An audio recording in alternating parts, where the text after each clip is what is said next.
With regular use and enjoyment, chains and bars need to be replaced on even the highest quality pole saws. Today, we're replacing the bar and chain on the Kobalt 24V Max 8-inch brushless pole saw. When your chain shows signs of stretching or begins to create finer sawdust instead of rough threads, you know it's time to replace it.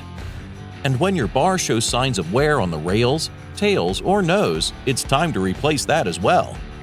Safety is always the primary concern when replacing parts on powerful cutting tools, so make sure to remove the battery before beginning. Loosen and remove the side plate. Carefully remove the chain and the bar. While you're under the hood, it's a good opportunity to clean any debris that may have built up before making replacements. Before you put on the new chain, make sure to straighten out any kinks in the links. Place the new chain's links into the bar groove, threading the chain in a forward direction, imagining the teeth going over the top.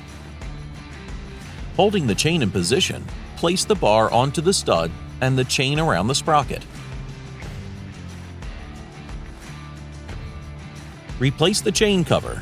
Firmly secure the knob. Give your chainsaw one last check, making sure the chain is easily rotated by hand. And now your 8-inch pole saw is ready to blaze through some more wood.